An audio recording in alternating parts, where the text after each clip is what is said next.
Call Town of Walter Springs Water Board meeting for April the 3rd to order. Roll call, Mr. Joe. Robert Miller, Jeff Bass. Here. Charlie Bailey, Teresa Van Hook. Here. Terry Holland, Here. Becky Devane. Here. Got a quorum. Thank you, Mr. Joe. We have a motion to approve the minutes from the March 6th meeting. I'll make the motion. We have a motion by Mr. Bass. Do we have a second? Second. Second by Ms. Van Hook. Any comments? All right, roll call, Joe. Jeff Bass, Yes. Teresa Van Hook, Yes. Terry Holland, Yes. Becky Devane. Yes. Passes. Thank you, Mr. Joe. Delegations from citizens. Anybody wants to come forward and speak, come forward now. State your name. All right. Yeah.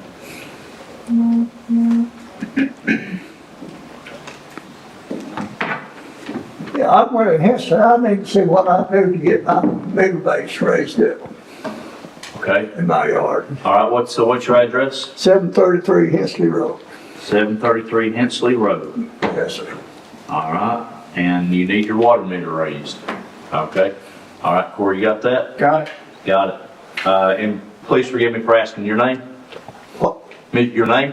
Willie Hensley. Willie Hensley. All right, Mr. Hensley. I've been trying to get this done for over a year and I can't get it done. So Hey, I'll tell you what, tomorrow is Friday.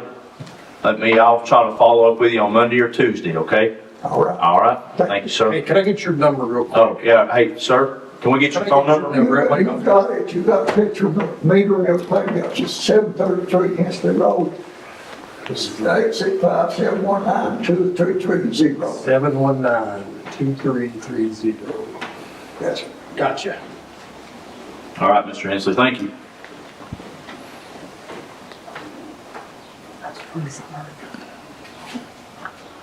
All right, your update real quick. Holding steady, about 53% water loss. If that's, I believe that's correct, right, Corey? Yeah, we should be around 52 this week. Yeah. So, just in years past, I kind of got away from this for a year or two. This year, so let me back up. In years past, I used to try to peg one word per year that would kind of define that year. And so after my accident, I got away from that. So about 2021, 2022, 2023, I neglected that. Last year I had a word. This year is stewardship, right? So I want to be a good steward of my business. I want to be a good steward of the town. I want to be a good steward for my family. And I think of, in terms of water loss and, running the water department, I want us to be good stewards. I want to be a good steward, right? And our citizens expect us to be good stewards with what they have entrusted us with. And so that's just my thought going forward is, being diligent in our getting water loss down. We need to, kind of reassert ourselves because we have hit the plateau of 52, 53, 54%, and, which is a lot better than 78, right? Those were where we started. And, but we would like to get it down to, I'd love to see 40, 45%, and that way we just continue to show the folks in the town that, hey, we're working diligently on getting this where it needs to be so we can keep our other costs in line. So, all that being said, I don't have a lot. Corey, go ahead. Can I ask it? Yes, sir. So we're like fixing three and three more mess up and three to kind of keep So the big holding thing- it to 50. Well, the big thing on the water loss side is the sales. Our sales should be about 9.5, almost 10 million gallons, and we're about 7. And that's something, you've got all your new meters in, so I don't know what we're missing. And that's, me and Deborah's been going through like all the meters. Now, I do know we have found some houses that's questionable, that have got chlorinated water that don't have a meter in the yard, so I think that issue is probably bigger than we think. So your equation for figured water loss is how much you use and how much you sell? So how much is pumped out Yeah. from the water plant? Yeah. Yeah. Any more quick? Oh, Corey, go ahead. All right, water plant, no violations in March of '25, still working on your monthly state reports. Your projects, the Mission RTU that we purchased at the last council meeting, or water board meeting, that has come in and will be installed by RW Contractors the week of April 14th through the 18th. So this, when this gets installed, this will allow us to be in full compliance with the TDEC director's order. And all the engineering documents, fees, everything's been submitted, so we were fine with that order. Now, once we do get the RTU installed, I probably will send a letter back to TDEC, hey, everything's been taken care of, resolved, and probably get that lifted. Your spring levels are back to normal. You're currently pumping about 800 gallon a minute. Upcoming items for the water plant, your 2024 CCR, waiting on review from TDEC, should be ready to send out by next week. Your emergency operations plan, finishing up your contact information updates, that should be completed by mid-April. Your distribution system, currently your water loss is 52%. Your sales in March was 7.1 billion gallons. So if you look back in February, your sales was 6.9, so I mean, it's creeping up, but I mean, we should still be, 2 more billion gallons there, around 9.5. Your new Camstruck meter project, total active meters, 2,206 meters. All your half-inch, three-quarter meters have been installed. We still have 7 of the 2-inch meters to install. So, again, the last water board meeting, we were discussing, putting the water meters in for all the schools while they ran on spring break. So that all got taken care of. Your collector sites, you've got 2 installed, Cove Road tank and the tower above Richards tank. Currently, we can read about 730 meters from the office in full live data. So once you get the other 3 collector sites in, you should be able to pull about 95% of your meters from this office. One other thing, the map that I've got on your 11 by 17 sheet. So we're able to use some of your acoustic leak detector technology now. So this is an example of if you look at the back first. So the back of that page is a list of your highest acoustic readings. I think there's maybe 27 over here. And it gives the addresses, serial numbers, again, your average readings, your max value, acoustic readings. And we've already fixed, I think, 7 of these. And then now, obviously, the map just kind of shows you where they're at. So that's pretty good technology, and it's actually working like they sold it. Sewer plant, no violations in March of '25, had no overflows in March. Your operator, Edward Ziegler, will be taking his treatment 3 license test in May. So that will give us another operator there. Your sewer system rehabilitation project, contractor M&M Pipe Service. They've installed about 860 foot of CIPP, that's cure-in-place pipelining. So they've lined about 860 foot of sewer pipe. Remaining work, 14 manhole rehabs, all in the Norwood area, and 15 service linings on Foster Avenue, Foxwood Circle, Edmonds Drive, and Maple Avenue. Your T-Op Bridge replacement project on Highway 61. Your utility line install is about 85% complete. There's currently working on new line tie-ins to like the existing system, so that work should be done within the next 2 weeks for the utility work, and then they'll start with the bridge demolition. Your utility director position, the 2 candidates that I've been speaking with, the out-of-state candidate's probably out. He'd asked if there's any type of like relocation assistance, and we can't do that. The other one from Middle Tennessee, he's still discussing with family. Your other handouts will be the budget stuff, if you'll run through those real quick.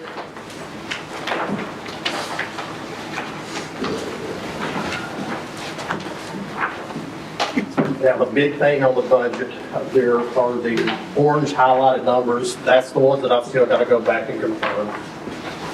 So right now, your first sheet would be like your ordinance, and this will have all your rates on it.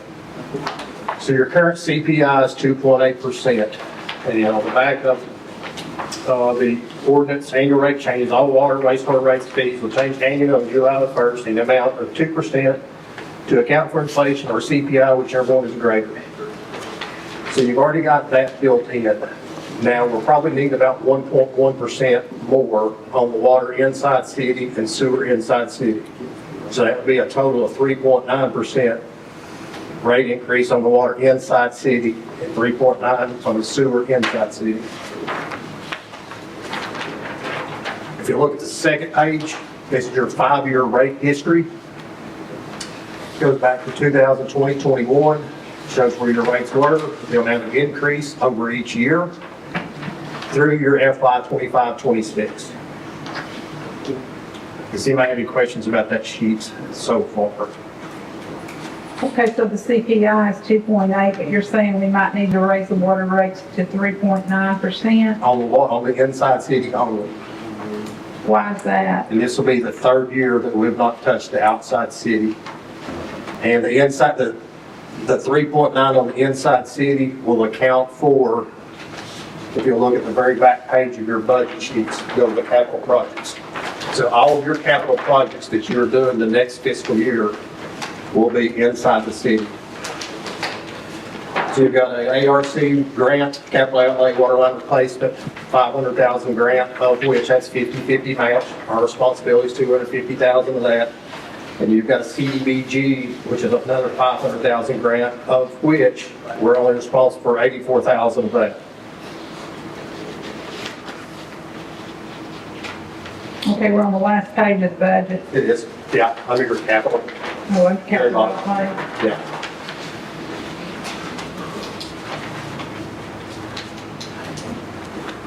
Repeat that last part again, Corey, about the CDBG and the, So you've got 2 main water line replacement projects, 2 grants. You've got a 500,000 ARC grant, of which our responsibility would be 50% match, which would be 250,000.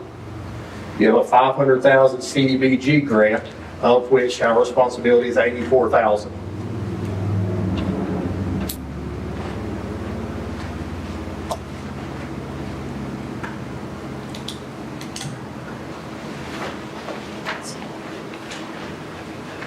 do you perceive us to be able to make the 50% match without too much difficulty on that $500,000 Yeah. arc? So far, yes. Now, again, I want to go back and confirm on the very front sheet under your revenues, your metered water sales. And we'll go through this more in depth, kind of the budget workshop. I just wanted to get this out to you where y'all can start reviewing it.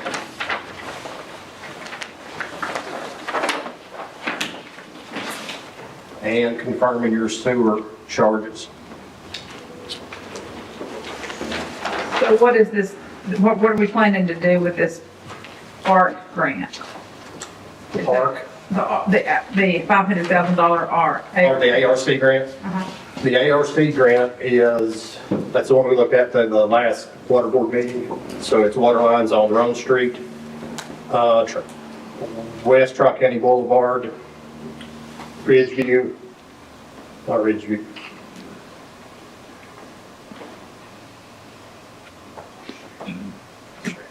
I guess it might be Ridgeview. Yeah, it is. There's like a 2-inch line that needs to be replaced. Yeah, and Teddy's sitting back here affirming that, even though, yeah, so. There's, I wasn't sure if that was on Pretty the bad ARC line. or the CDBG. I know the CDBG will be replacing the line coming from Richards Drive down the on-ramp, tying in at Ox Street, coming under the underpass. We've got a leak going up the on-ramp, and without digging the road up, and I don't want to do that unless we were 100% sure where the leak was. That line's probably 8 or 10 foot deep out in the middle of the road anyway. So we've got a grant to replace that line.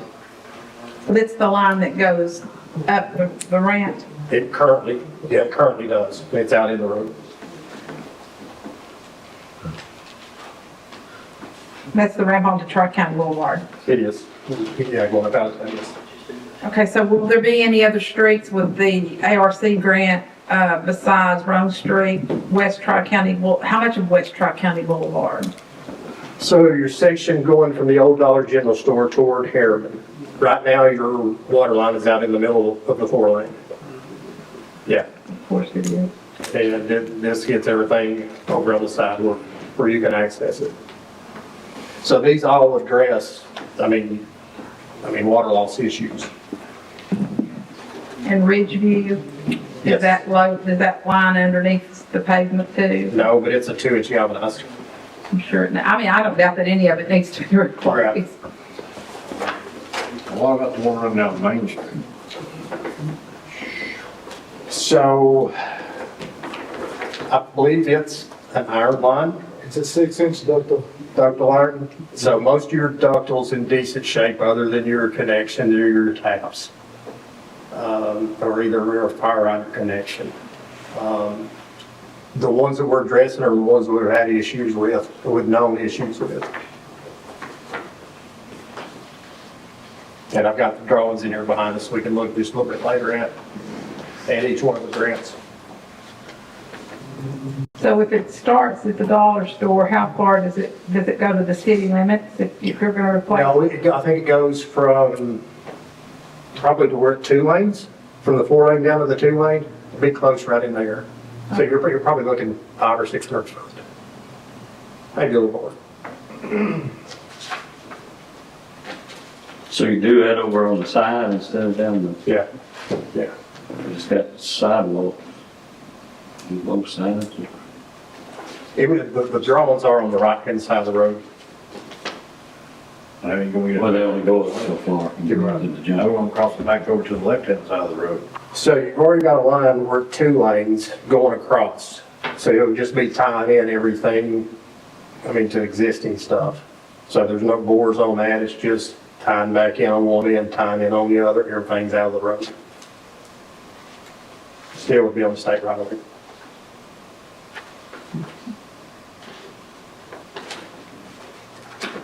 If we got a minute, let me grab this real quick, I'll tell you exactly.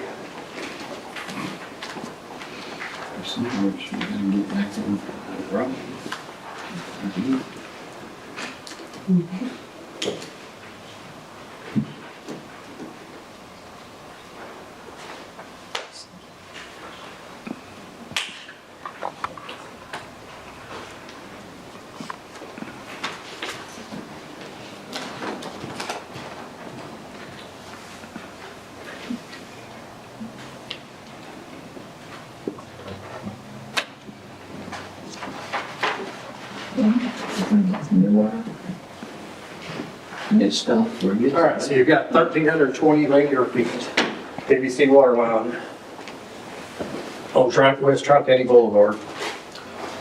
You've got 1,320 foot of 6-inch line on Top Circle of Windrock Road. You've got 640 foot on Rome Street from Estabrook Avenue to Winter Gap.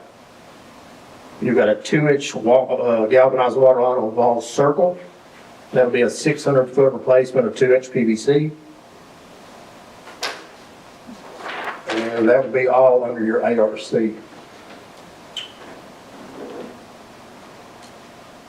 When would all that start? So your ARC works more like kind of your old grant projects. So we applied for this in December. The money's gonna be available probably June 30th, July 1st. Where the CDBG grant, we started putting in for this probably January of last year. And it'll be probably late fall, winter before you get access to that money.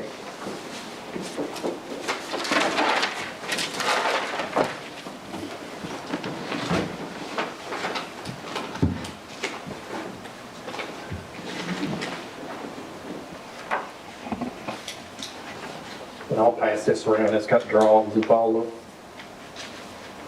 your lines.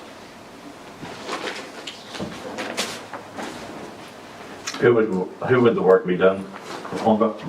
We'd have to contract that out. These projects would, yeah, everything had to be bid.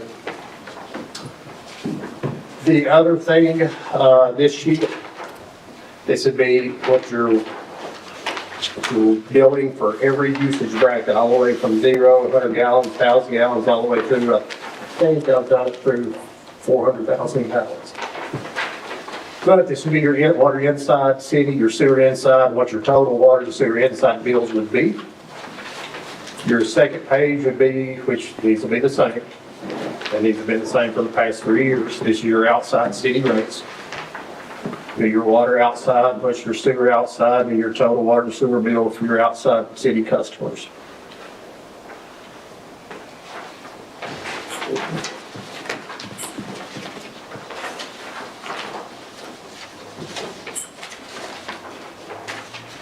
So you're saying July 1st and goes into effect? So this year would go into effect July 1st, but keep in mind though, we still gotta have another budget workshop to kind of refine these numbers. And I'll go ahead and tell you, I mean, I started at 2.8 CPI, and it wouldn't work, I went to 5% on the inside city water and sewer, and I backed it down to 3.9. There was a chance you may back it down a couple more tenths. Like I said, I'm going to refine some numbers, especially on our workers' comp. I think it's on page 4 or 5. Yeah, our workers' comp and your OSA, SI.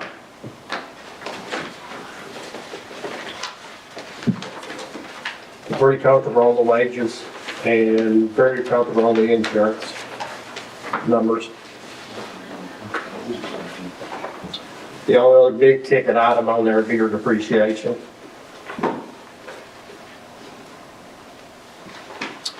And that depreciation number may have to go up just with all your Joel Road sewer pump station that you just rehabbed and the amount of rehabilitation projects you've done over the past year. So that's another number I've got to look at there.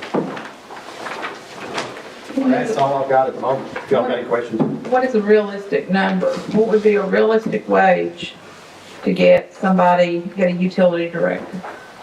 Tell me a realistic number. So I've talked to a couple of other people today. So I mean, to get somebody fully licensed, these people are already making $40 to $45 an hour to get what we're wanting and needing. And that's with all your finance, your accounting experience and everything. Basically a plug and play. You know, back that off. I mean, you're somewhere between $28, $36 an hour.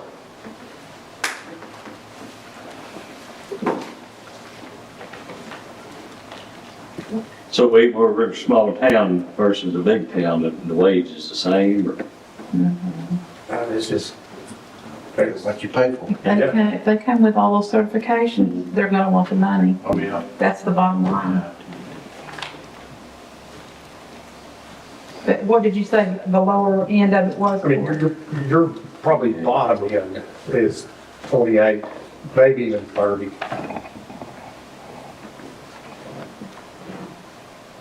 Do we have anybody in-house that we could train? So there is one that I've been talking to, and that's Scott over at the sewer plant. He's the one who just moved here from California probably 3 or 4 years, and that's actually what he done out there. And I felt bad after talking to him about it. When he come back in, told me how happy he was with what he was doing right now. So, I mean, I just kind of felt bad about trying to throw more stuff on him, but, I mean, he expressed interest in it. So, I mean, it's probably worth pursuing that a little bit more too. Does he have all of the certifications? He don't have all. He's currently working at a sewer plant right now, getting experience to be able to take his sewer treatment license. Pretty sure he's got his collection license and distribution license. And that's kind of what, I mean, he was in a supervisor role in California. So, I mean, again, it would be worth pursuing a bit. Why don't we pursue that with him and see how long would it take him to get the license that he doesn't have? So he'll be able to take his sewer treatment license this fall. Like I said, Edward's taking his right now, so he'll be able to take his, I'm almost positive it's this fall.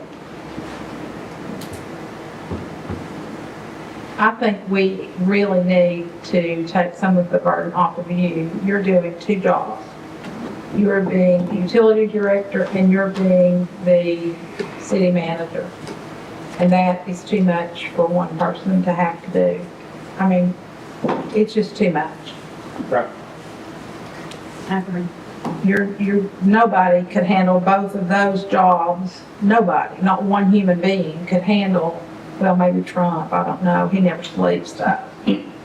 I'm serious. You have to never sleep to be able to do all this stuff, because there's so much that people don't see, Corey, that all of the documentation that you have to do, all the reports, all the stuff that goes to the state. People don't understand. I don't even understand, but I know it's there, and I know that it's significant. And to say that you just consistently and persistently have to do and do and do, no, that's not the way, we're not being fair with you, is the way I see it. You haven't complained at all, and I appreciate that. But I'm saying that we need to find somebody who can take some of this utility responsibility off of you. Understand? And if we have to buck up and pay more to do that, then unless you want to be the utility director and we find another city manager. I mean, Whatever works. whichever whichever works for you, because you have great expertise in both areas. Right. But you can't be both all of the time. Right.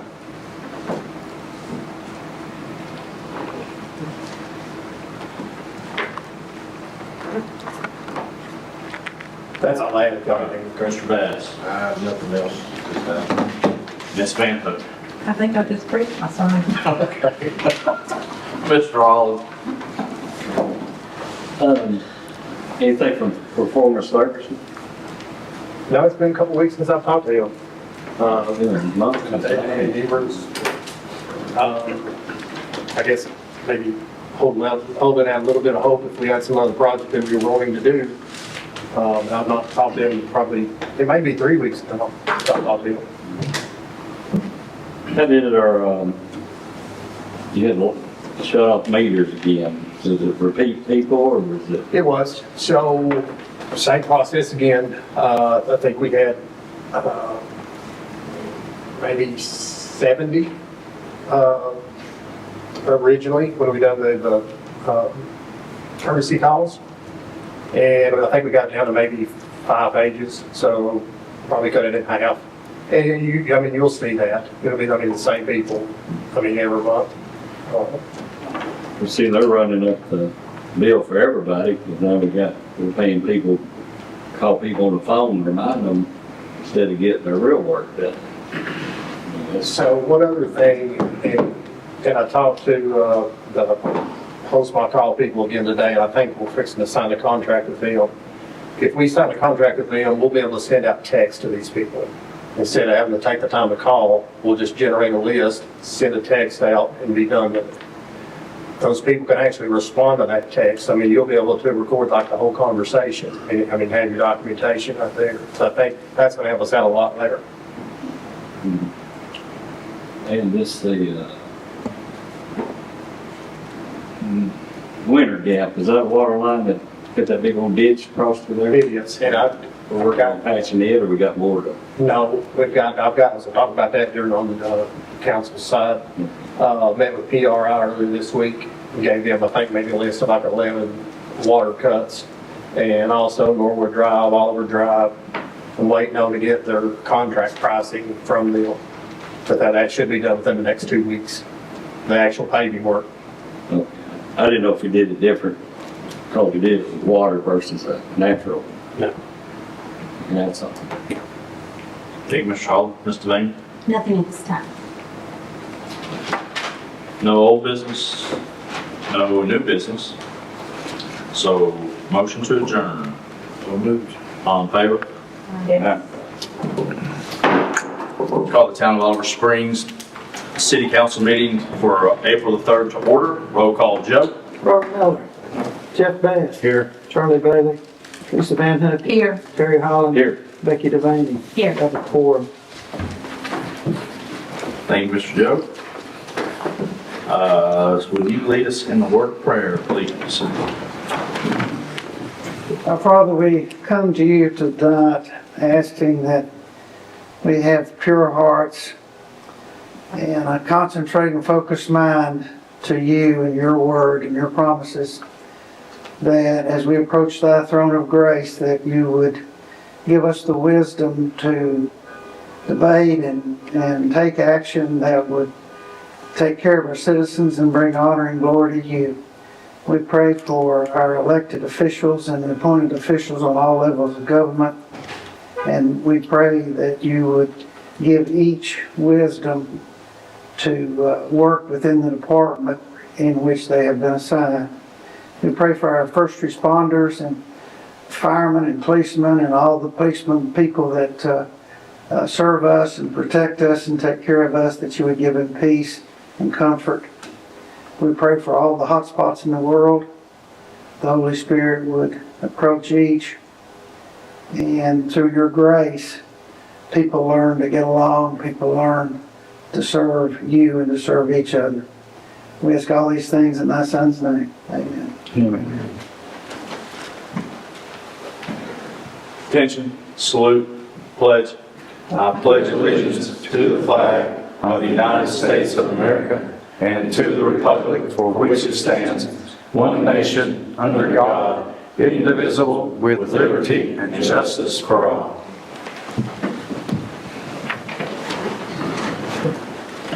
All right.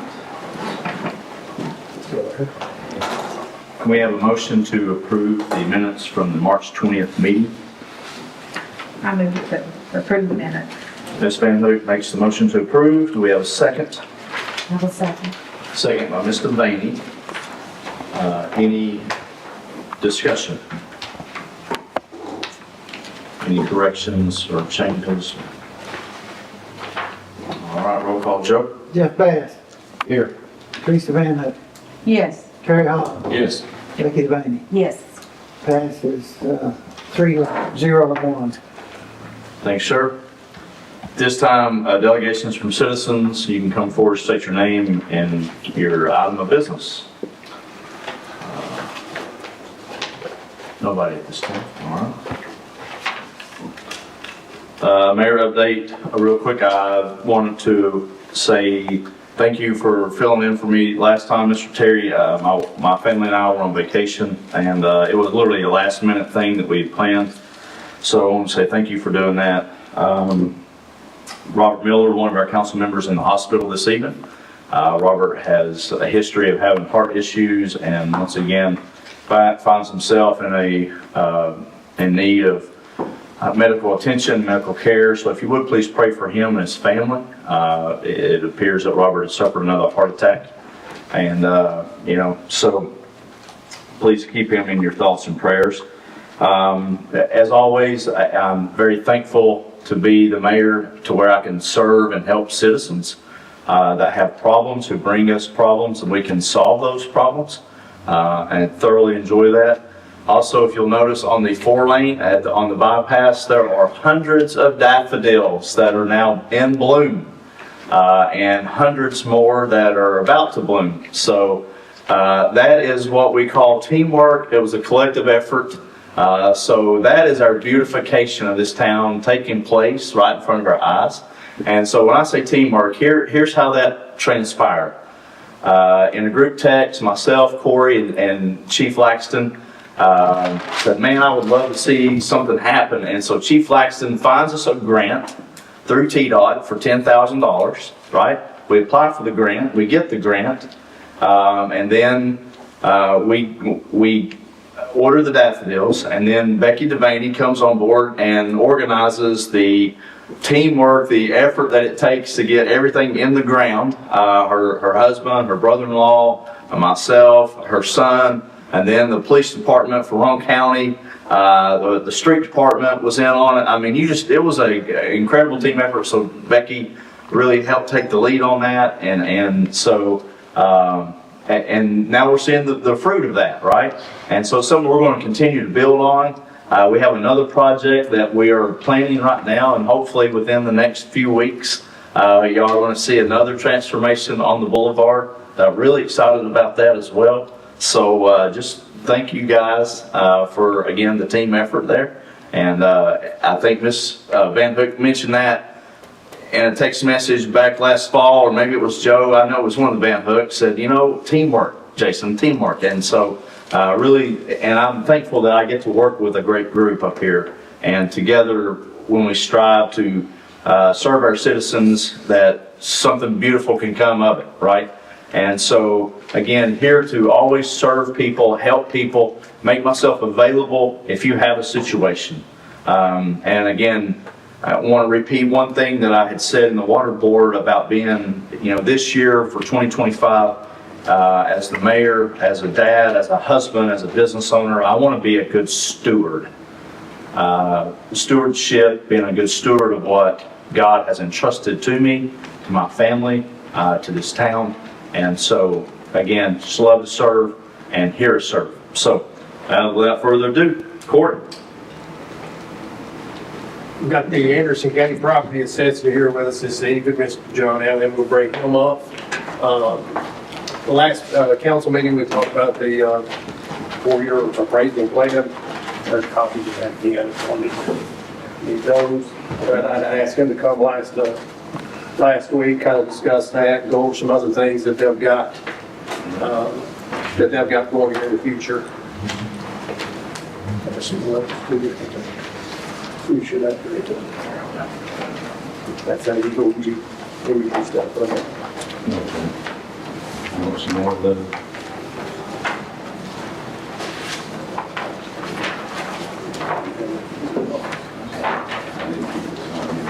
That's just.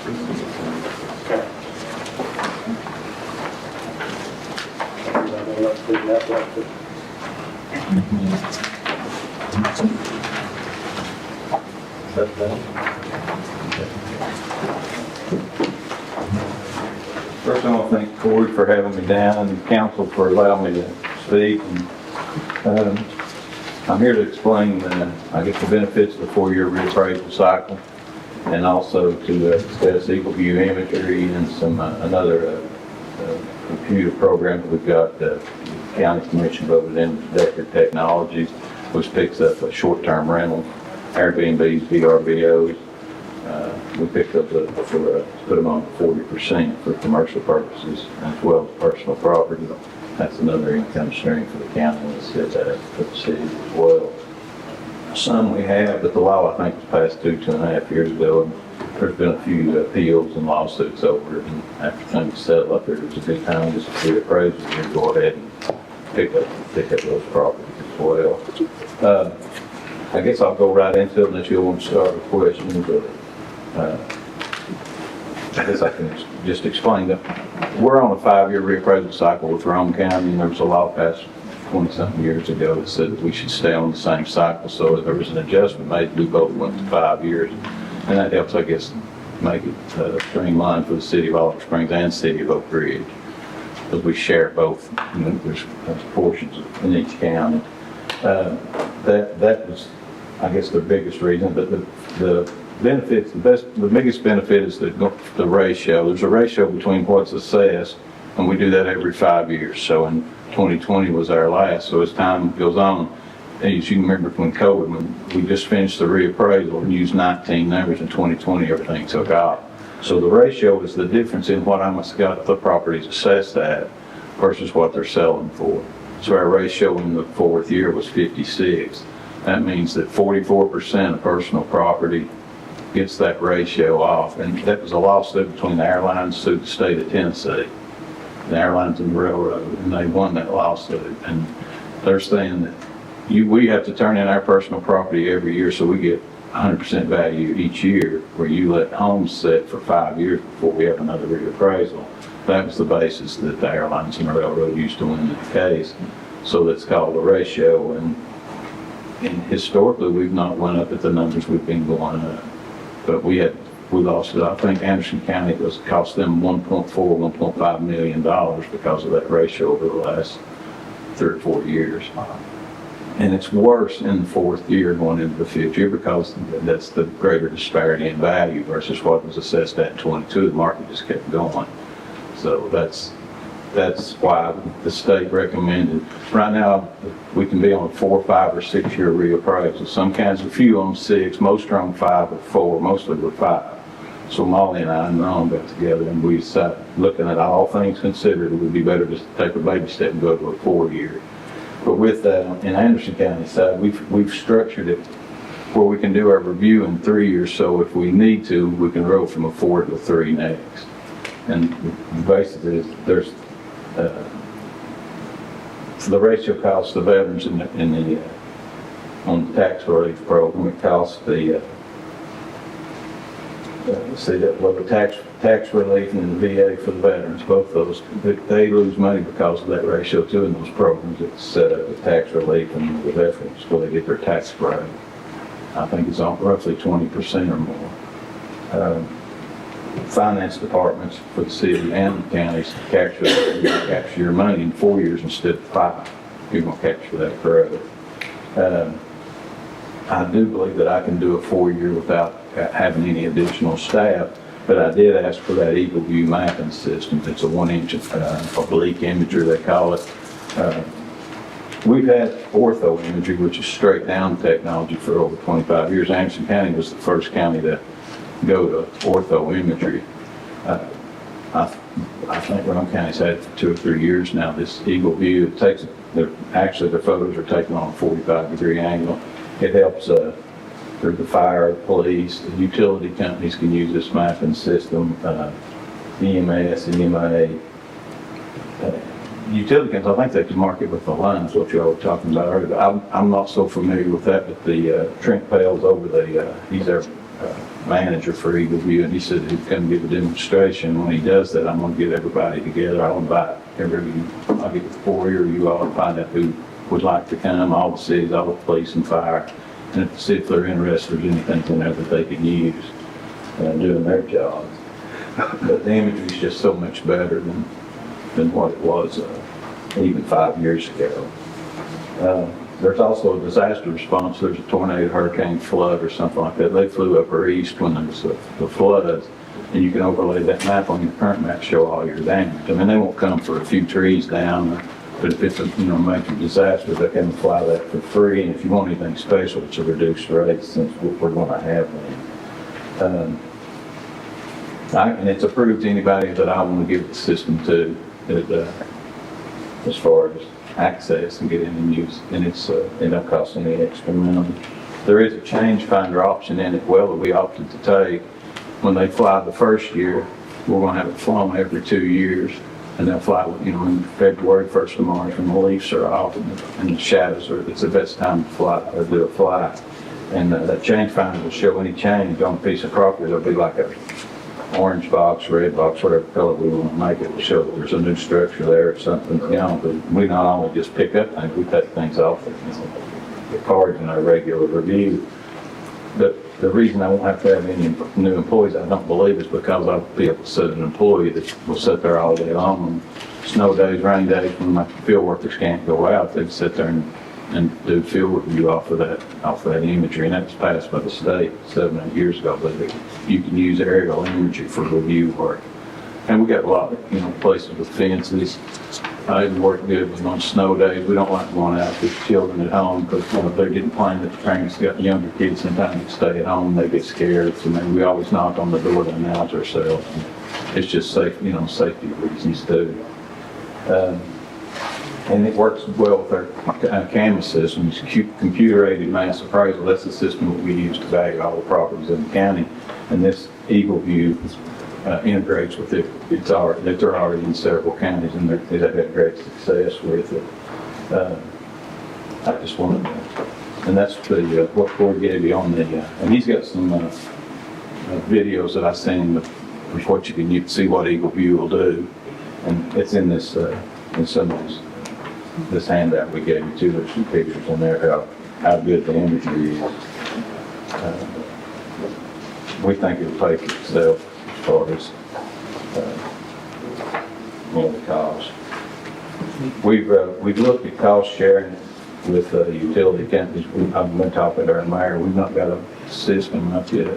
I know we can cost share with for reappraisal to the cities, but I'm going to try to see if I can incorporate in a lot of the utility companies, and that should, if they're willing to do it, or I mean, county and city, like fire and police, they wouldn't have to reside with the county or the city anyway, but you know, utility companies, ORUB, CUB, Adams County Water Authority, they might, I don't know, we've not got it, it's not set in stone, we just got it passed, but we are getting the system. The other one is, Deckard Technologies. We have trouble locating Airbnbs and VRBOs because they won't give you the address or the owner's name. If you can find them, you won't even get an address. And if you rent one, they'll give you the address when you're on your way there. So this system, it was relatively cheap. I think it was $5,000. What was the name of that system? It's Deckard Technologies. It's called Rentalscape. Did you give this out to us? No, I did not. I didn't. But you can get copies or I'll send you one. Somehow they scrubbed the internet, they got a system they wouldn't tell me about, and the last company that came to me wanted $25,000, here this company's $5,000. And they'll tell me how many days a year it's rented, who the owner is, and what the address is. And so that's really good information, because you don't want, in my business, I don't want to send the property card, send the bill to the wrong house, because sometimes you got a cottage and it's back between two houses and you don't know. So you got it rented. And our zoning departments now, I think they passed something where you're supposed to get a business license if you want to do that for, doing those short-term rentals. Winrock does a lot already. We've got those picked up. So what would this cost the city of Oliver Springs? I don't think that Deckard's going to be anything. As far as these Eagle View, I think it was going to be, if we broke it up, I hate to say because I don't know who's going to be pitching in and who's not, but I think the worst case scenario would be like $1,400 a year. Oh, wow, okay. Yeah, and I've got that somewhere here. And to do the reappraisals from 5 years to 4, how would that affect us? Nothing really, other than nothing really other than we'll just reappraise them 1 year earlier. Okay. Yeah. But you can, 1460 is what I've got, if we were able to break it down into some of the utility companies and that would be with any department in your city that would get used to do it free of charge. What did you want to say, Terry? right now we're in the 5 and the 6 bracket, Greg. We're in a 5-year right now, yeah, but after this, right now, really, as soon as this one starts back up, we're gonna be in a 4-year, we'll be doing 2029 instead of 2030. But you could go down, just put you in the 1 to 4 bracket, so you could actually go down to 1 if you. Right, the state, last year was in, the comptroller tried to get it passed through the state legislature to go to a 2, 3, or 4, and it failed. And he told me this year, I talked to him at some of our meetings in Nashville we had, and he said that he wasn't gonna try to go to the legislature anymore, but he would support us going to a 2, 3, or 4. He thinks that's the best move for the counties. It eliminates that ratio, but there's appeal firms out there that, attorney firms that they want to fight that and say that, well, if you go to a 2-year, we're going to ask for an annual ratio. They chase us around pretty heavily, those attorneys do, and especially some of the industrial commercial properties up in the millions, trying to get them, tax breaks for them. A lot of our industrial parks, a lot of our commercial retail. That's why I read it on the comptroller, it puts you in that whole bracket now where you didn't have to get no permission to go from 4 to 1 or 2, all that stuff. It Right. goes that way. Right, yeah, I mean, there's different states we've looked at, like Florida's and they're on an annual reappraisal. Yep. You got a house at 400,000 sells for $1 million, next year it's on at $1 million, and you don't have to go through the reappraisal, it just but I guess there's a learning curve in there trying to get it to flow smooth. And then on a house that don't sell, I think it's capped at, you can do it as a legislative body, I think it's capped at 2 or 3% increase on those. Okay. So it would be kind of like it is now, you can determine if you need to raise taxes or not. I guess you could exceed that. Yeah. We're not looking at anything around the 1 right now, though. I mean, we're settling into this 4 and see how it goes, and then if we need to move. that's why I've got mine on a 3-year review cycle. I was on 4, and I'm gonna have this review cycle done if everything goes to plan in 3 years. So if we need to move from a 4 to 3, we're ready. Some county, like Blount County, they're on a 4 right now. They've been on a 4-year, but they just went to the state board to get approved to go to a 3-year. And they just went 1 year, just like we're doing. They're a lot bigger county, but, and we work really well with Roan, and all the assessors get along really well. I know Morgan County, new Morgan County assessor, Gina Ellis, and we meet quite frequently. We got You legislation. say Roane County's on a 4-year cycle now? They just moved it with us right this year. If Oliver Springs stays on its current cycle, how's that gonna impact your office's ability to do our appraisals? I think it's gonna be, that's what I was thinking, I think it's gonna be fine. I don't see any, I told the county commission I reserved the right to hope for not, but maybe if I had to hire one employee, maybe I might need that, but with this new mapping system, I think that's gonna be all we'll need. We're pretty if the efficient. town council decided not to, it wouldn't impact one way or the other your all's ability to appraise the city property for city property tax purposes. No, and I can't withhold it. I mean, when we finish with the road, we release it every year.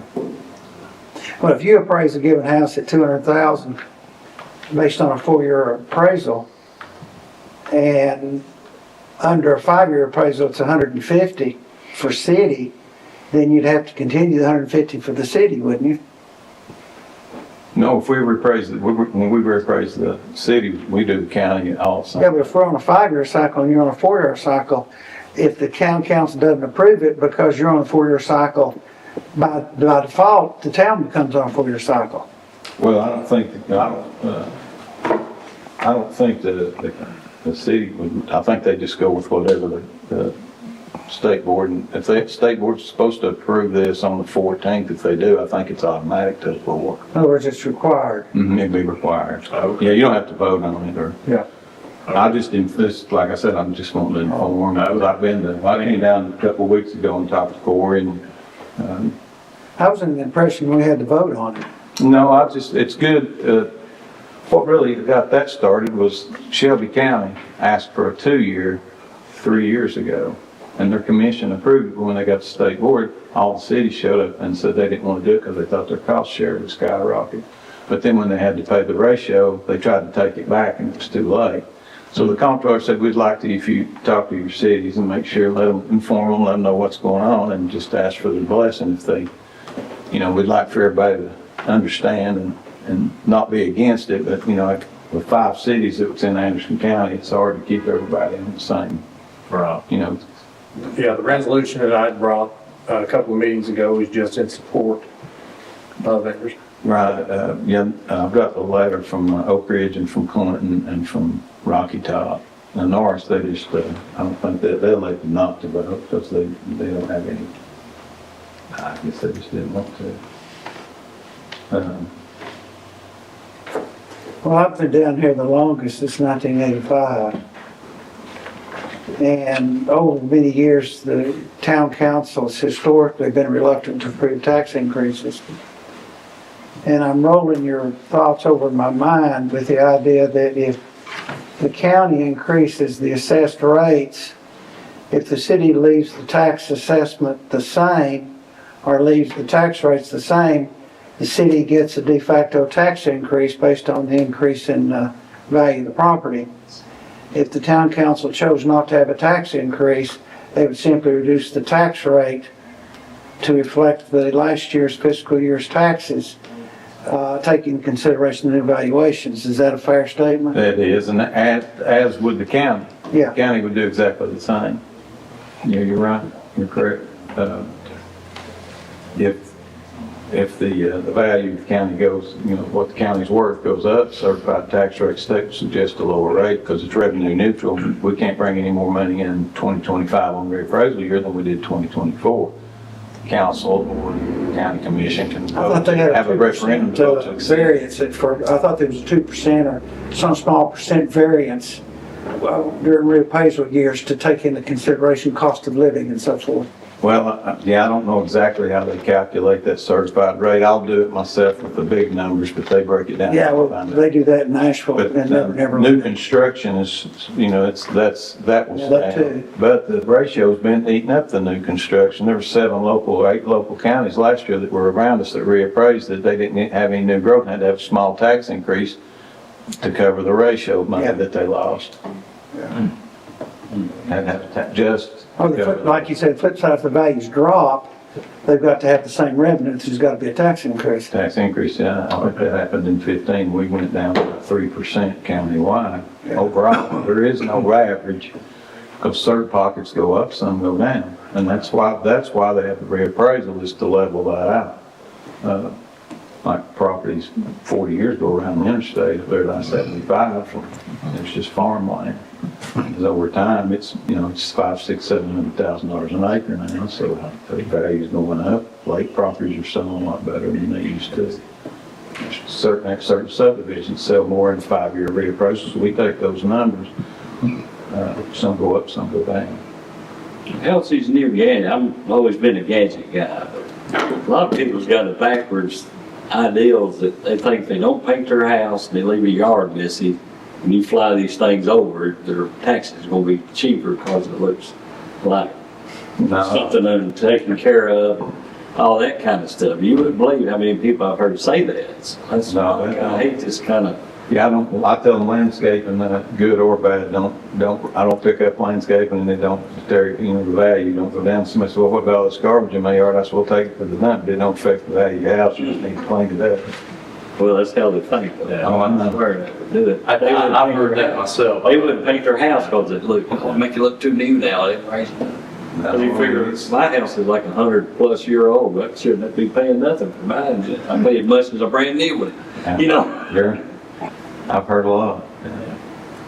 All right, and then, Mr. Riley, I appreciate it. Yeah, glad to be with you. I've got any more questions I've heard.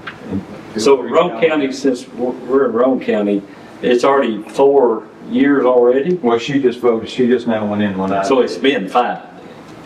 She was on 5 as well. Yeah. Roane County's on 5 and I'm on 5 too. I think that could be one. Yeah, let's make up whatever, right? But, And they're gonna tell the public when? they already know. It's been on This public didn't Well, know. this began July the 1st, on the fiscal year, July 1st, or on the calendar year? fiscal, for the budget. Okay. Yeah, So you'll start your reappraisals for a 4-year cycle beginning July 1st of 2025? yeah, start the review. Okay. And they may have it set, I'd have to look at exactly when they wanted us to start. But and the reason that reappraisal plan that Corey had mentioned before, that is something that's approved. Like in 2020, I got the 2025 reappraisal plan approved. This is the 2029 reappraisal plan. And this just spells out everything that I promised the state and legally what I have to do and what the state expects from me and what I'm supposed to expect from them. And I keep a close eye on it, but I try to stay out of trouble. This is pretty stringent rules, about how many parcels to pick up, air codes, what you can and can't do, all the guidelines that we have to follow. We're audited in our office continually, whether it's green belt, tax-free tax relief, mineral interest, everything that we do, a real property, personal property. We got personal property audits that we run for businesses. So all that we get. But basically, you do the work, right? And then Anderson County Commission sets the tax rate. Correct. Isn't that correct? I put the value on the properties, so we come out with the value of the county. So what the value was in 2020 versus what it is now is the difference in, and they set the rate based off that new value. And it'll bring in the same amount of money as it did in 24. Which a few dollars would be really close. Yeah. And if the county needs more money, if the cities, that's when you have a vote. You have to put it in the paper and have a, what we call a referendum, exceed the suggested certified rate. If you exceed that rate that the state suggested, then you're at the tax rate.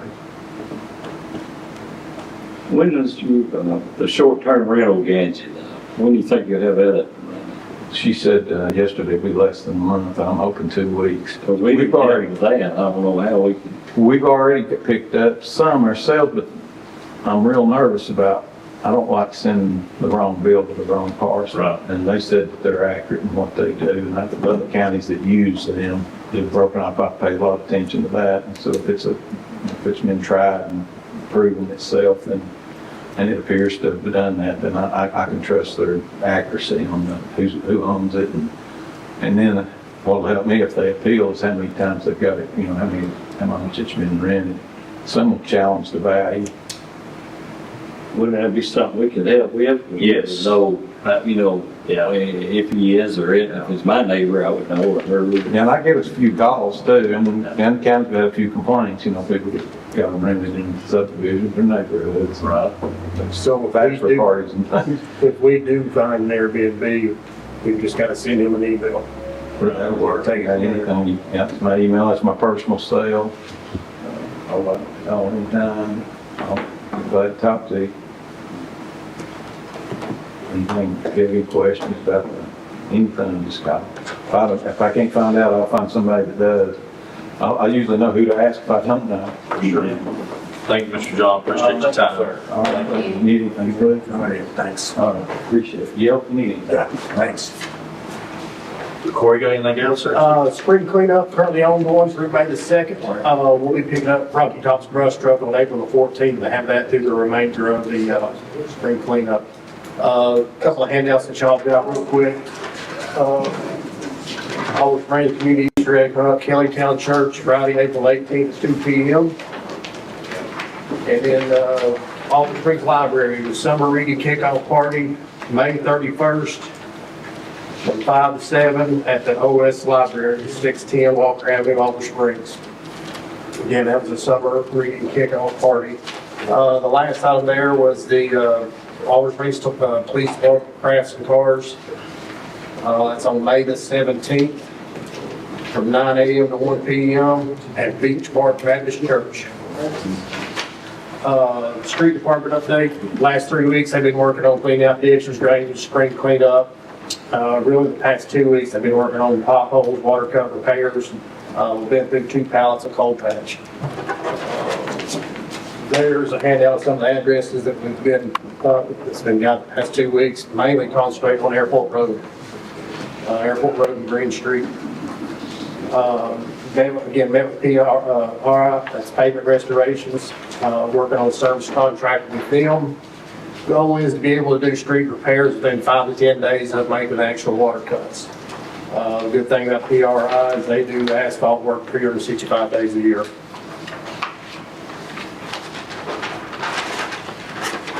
What the road repairs that I did meet with PRI about was Norwood Drive, Oliver Drive intersection, 502 Winter Gap Road, Maple Lane and Shootman Lane intersection, 236 Breeden Lane, the Carmichael Park entrance, 204 Kingston Avenue, 106 Caldwell Circle, and 700 Kansas Lane. And again, we're just waiting on the quotes from PRI. Once we get everything in hand, we'll probably start on this work hopefully within the next 2 to 3 weeks. Arrowhead Park, Army Corps Engineer floodplain study, no update on that yet. The parking issues in Arrowhead Park, we're currently conducting a 7-day traffic study. Chief Lax will be picking that up tomorrow. Next week, I'll send you all the email with or Chief Lax will send an email out with those results. And that'll give us an idea of how many people are actually going in and using that park on a daily basis. The Richards Drive traffic study, I believe Chief Laxton will cover that here shortly. And State Street aid budget, we'll go through that real quick. That's pretty straightforward. This will be your FY 25-26 State Street aid. Anticipated revenues will be $119,000. $55,000 for your electric for the street lights. And if you look toward the bottom, we're putting $5,000 in for culvert. Drain tile repair, $12,000. For raw materials, that's your salt, brine, gravel, sand. I think there's $8,000 in for asphalt, and there's a $55,000 capital project. Now, this current year, we've got $55,000 in the State Street aid for a capital project. So one thing we need to do is figure out what road we do want to pave. The one thing we've looked at has been Windrock Road, where you go up the hill. It's pretty bad shape, we're in, the shaded area. We looked at that. I'm supposed to be getting a price from PRI for that, but we also need to look at another road, to pave before June 30th. Cemetery. Oh, sorry. The cemetery is on the list, so we need to take some time to drive that and figure out which one we do want to do. Yeah. And then again, so from here on out, I mean, use the State Street aid to start paving some roads.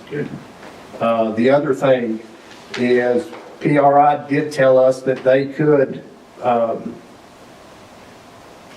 pave the speed tables. Where right now your speed tables, the installation, I mean, is pretty substantial. I think it's up around $5,000 to purchase a table. It took maybe 4 to 6 hours to install it. PRI can come in and just pave those speed tables. Tell them what size we want. They're telling us they can do it less than what we paid for the actual speed table. So I'll have the quotes on those. The other thing, your traffic calming measures can be paid for out of State Street aid as well. So if you want to do the speed table, along Richards Drive, that can be paid for out of State Street aid. Any questions on that budget? That's all I have right now. One real quick thing, a couple, what Corey said about the Easter egg hunt, the Oliver Springs Community Easter egg hunt. Let me encourage you, if you have kids, grandkids, now that I have kids, before we never went to an Easter egg event and I didn't know much about them, but now that I have 3 kids, this one right here that OS puts on is top notch.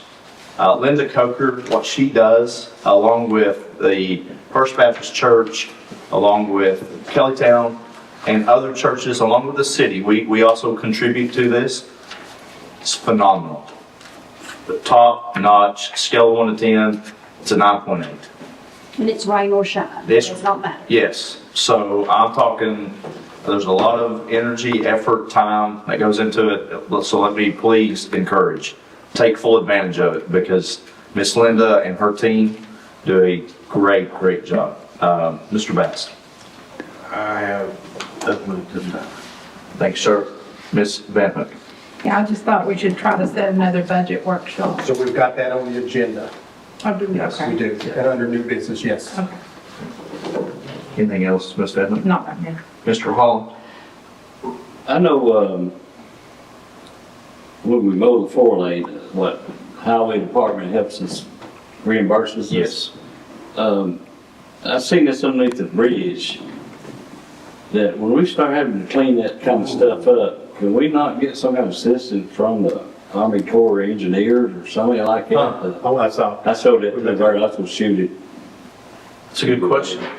You know, we need, because the same thing's happening at that, bridge at, going towards the cove, right, the city limits. There's Yeah. 2 trees that big around, crisscross. So it's just a matter of time for the right stuff and dams that. So, it's ironic you say that because TVA, FEMA are paying, I think like $75 million for Hurricane Helene, debris cleanup out of creeks. So there's money available. We need to check in on that, Corey. That's a good item to check right there. I mean, because we have Airport Road, Ladies or what? Midway Drive, the Cove. You feel it, sure. Yeah, that'd be a good one. And by the way, we should have our $39,000 from TDOT maxed out for 3 years, 3 years in a row, Corey? Yeah. You're about 33,000 right now. Out of the 39, so when we have to June the 30th, and we will max that out again, I promise. So, I digress. Yeah, we need that because we're really collecting crap from up, down, being downstream. If that breaks loose, it could cause a flooding at the park or anything like that. Yep. Then the same thing's really going on at the college. If that comes loose, builds up, and then comes a big wall like we kind of had before. Or anything, the high school looks like they're getting kind of close. I had to look to see if they can get the word to clean up the neighborhood on Kingston when you get done for all that small debris and So we're fixing to house a lot of, probably topsoil. Yeah, Put dirt and topsoil in. Yeah. So that's probably happening within the next few weeks. And then I'll get with Casey about making sure they clean the road. it'd be good, know the job end date, that way, know to keep an eye on it or something. Okay. I think it's nothing. Anything else? Other than just reminding people, free cleanup, you know, and get it out there. And I do think I've seen some places are out of the city limits or something.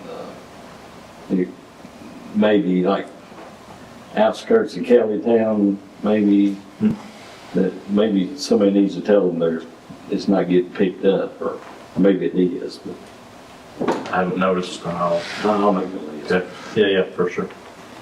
That's all. Thank you, Mr. Holland. Mr. Vane? Nothing at this time. Nothing this time. Chief Laxton?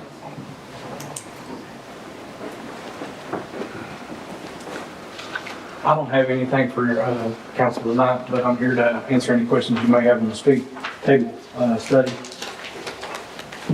I got one question I just had a brainstorm on, but What's that? winter gap, you know, we gotta do that one. Would it pay to go ahead and make a little micro hump there just to slow things down?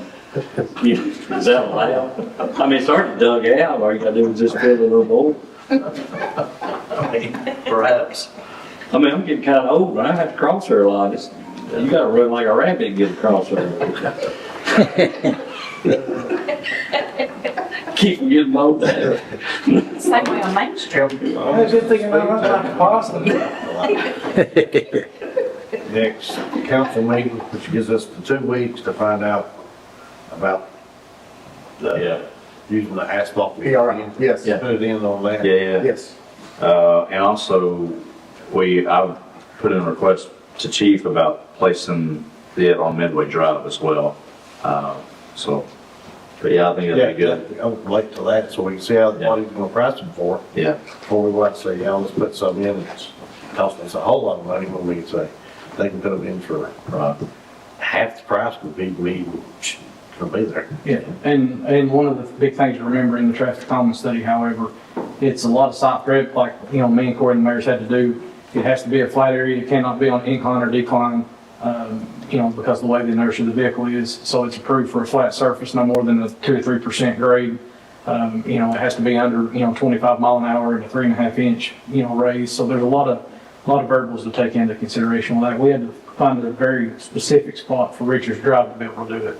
And that's where we set up the study. That would be at the bottom then, I guess, just about before it splits.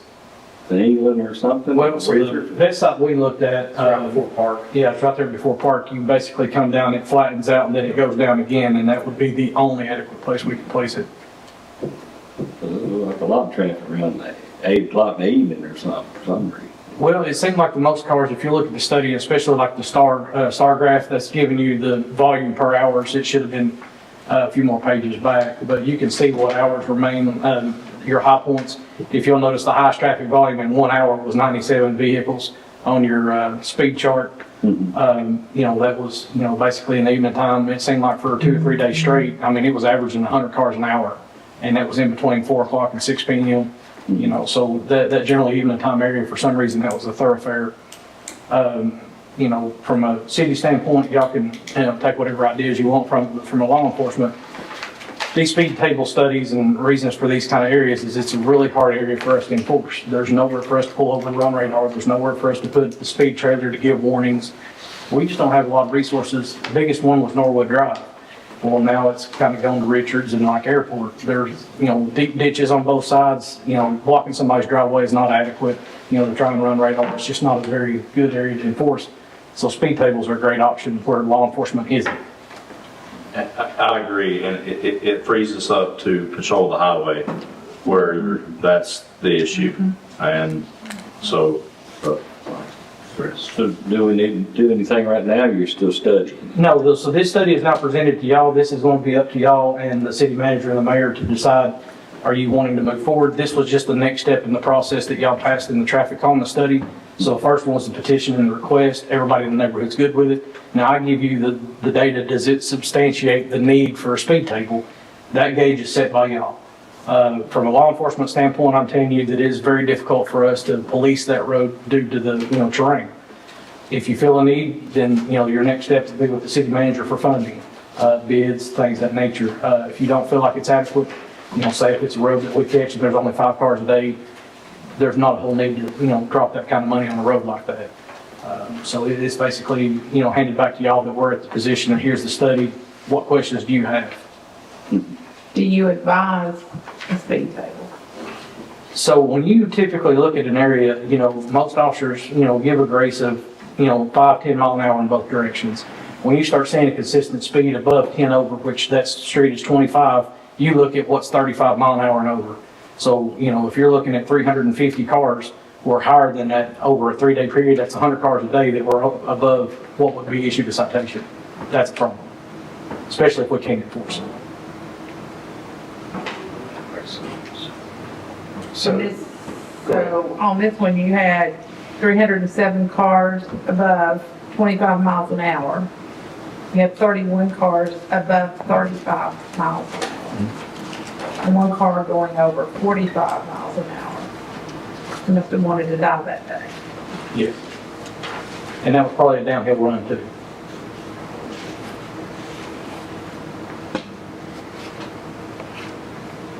So the next step would be, let me get the Right. the quotes Yeah. from PRI about the paving speed tables.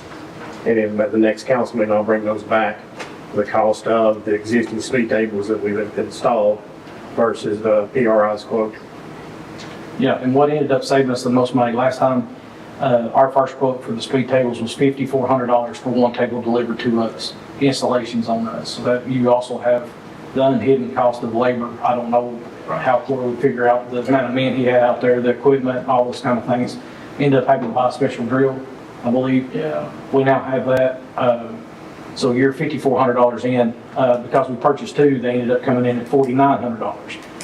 That coming in from the private donation. I believe that's been made there. So we were only in on 1 table, and it ended up being a little cheaper because we ordered 2. I know for a fact that we need to slow down the traffic on the back street. Yes. It's just somebody's gonna get hurt or worse. Definitely.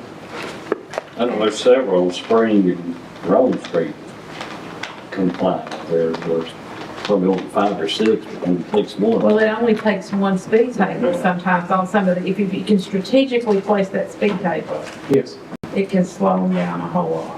Well, and that's the reason we kind of brought this idea, after talking with the city manager and the mayor, I felt like for the areas that we're not having good luck enforcing it with law enforcement, this was a great option that other towns were using. I mean, it's a new innovative idea that I think has worked out very well. I've not personally talked to anyone on Norwood Drive. Have you heard any, pros, cons about the speed table? I've only heard positivity from it. And I will say, coupling off what Chief Laxton says, about being able to, them having to divert resources away from the highway, this is the perfect solution. We don't want to ticket people that live in our residentials, right? I mean, you talking about Complaint City, that's Complaint City. You put a speed bump in, you slow people down, it's win-win all the way around. You might get a complaint here or there about, well, it's a speed hump, but I have to slow down. Well, fine, but you're not getting a $200 ticket. Don't go on your insurance, right? And A lot of those people though have children. That's true. And it's a neighborhood. And Right. they are looking for safety. That is Yes, the concern, yes. is safety. It's Yes. not all the people who are running through their neighborhood Right. to avoid the school zone or whatever. Or just because it happens to be a shortcut. There's a whole lot of reasons why people go through a neighborhood that they need to respect. There needs to be respect for the people who live in the Yes, neighborhood. and the speed table is a great option when law enforcement isn't. So basically, you can look at it like Norwood Drive now, it's 2 police officers 24/7 because they slow down immediately like they saw a cop car. you will. And that's 24/7. We cannot be anywhere 24/7, and we're gonna have people break the law because we're not sitting there. Right. But now there is on Norwood Drive. Yep. Yeah, those are very effective. It's very. And that's a good way of looking at it, 24/7 police enforcement. There you go. So I think Corey should at least investigate the possibility of placing the table up there and come back to us with, and you're gonna do a traffic study out on Airport Road, so there we might end up with another table where we might get a price discount if we put in 2 tables, if there's a need. Yeah, so And we're I'm- finishing up, like I said, in the morning, I'll pull the one from, Arrowhead Park, and I'll get that information to the mayor and Corey, and let them, disseminate to you, and I'll get it in your next packet. I think after that, we've got scheduled for Midway Drive, and then after that will be Airport.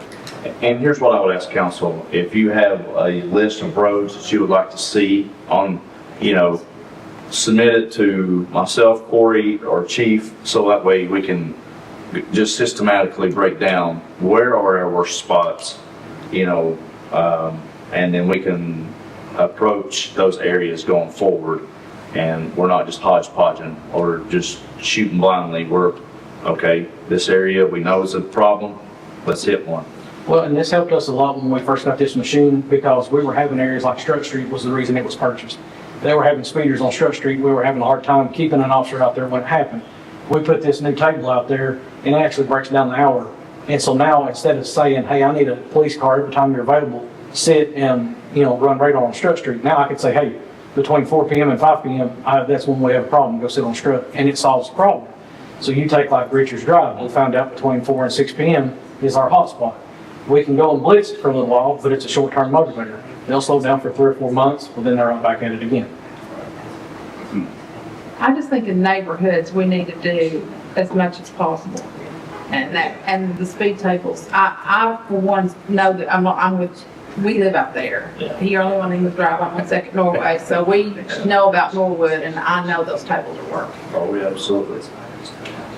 That's right.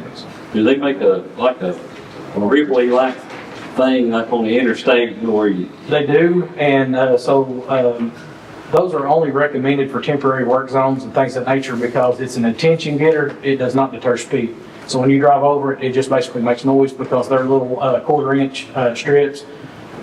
They're a cheap method, but they're very temporary. They just, glue down with double-sided tape, and they're just mainly to make you aware of something coming up. They don't, alter speed. Yeah, I didn't know if you did that, didn't have the sign right there, that way you get your attention, look at the sign.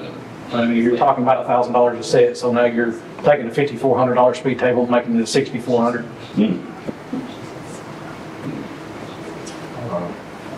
Thank you. Thank you, Chief. Thanks. Chief Bailey?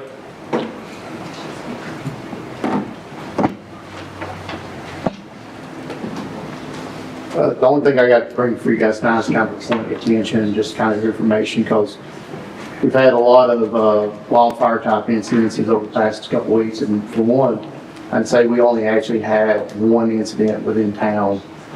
So just kind of make point across of when I actually cancel burn permits and when I don't cancel burn permits, kind of what that actually all entails.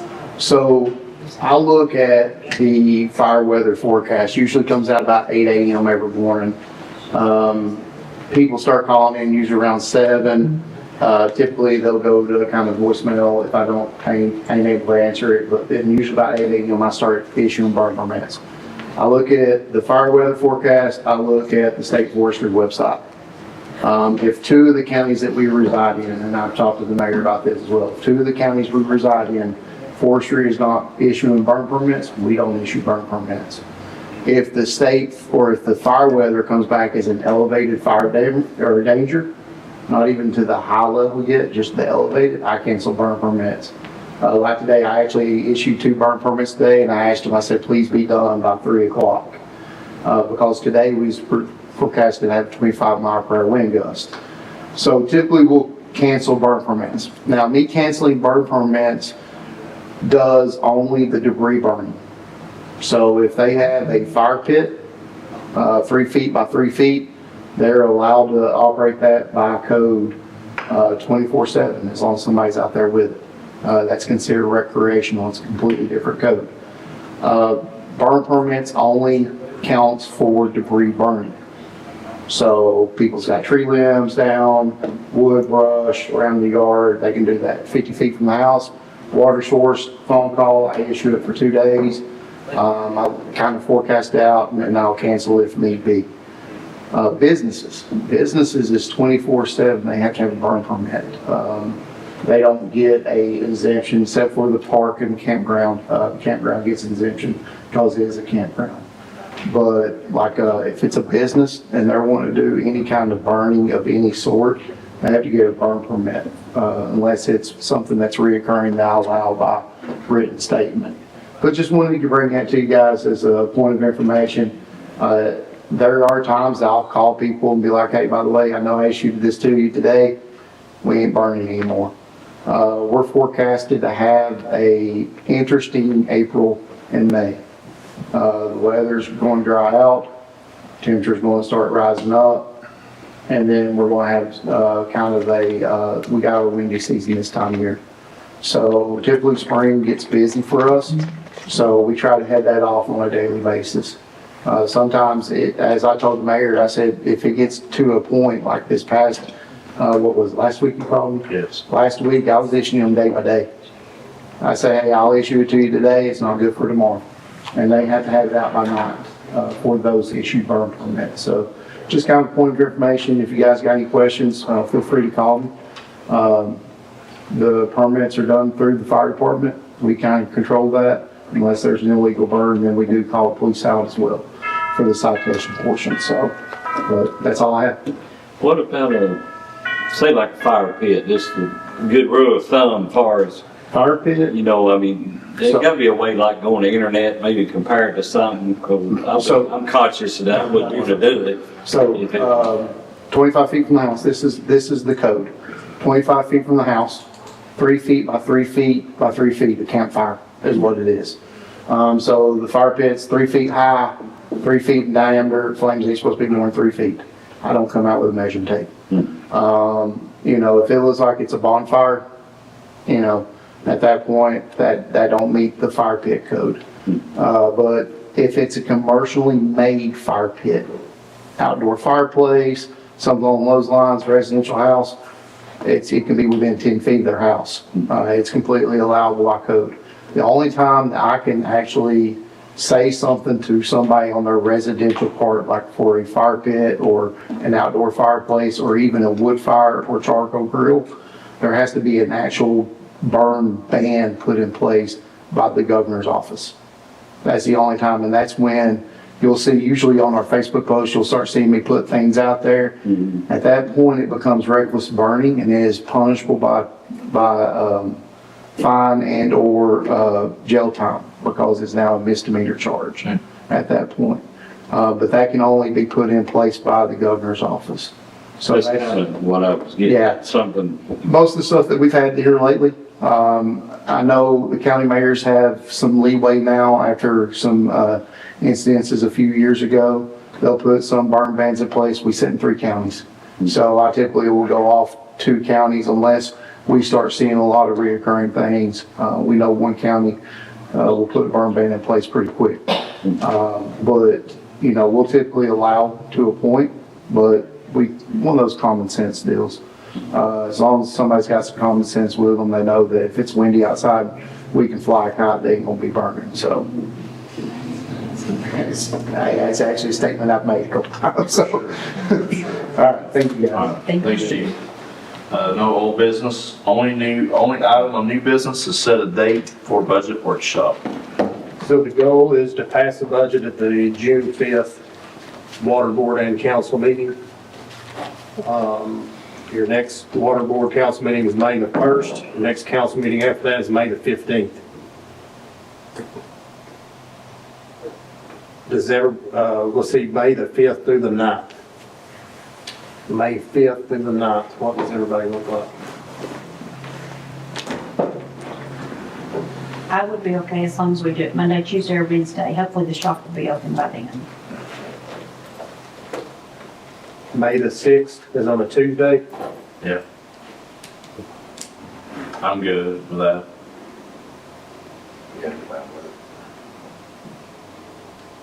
May the 6th, Yes. that's fine for us. Terry? Good. All right. What time? I'm gonna do 6. So we're trying to start at 5:30. Yeah.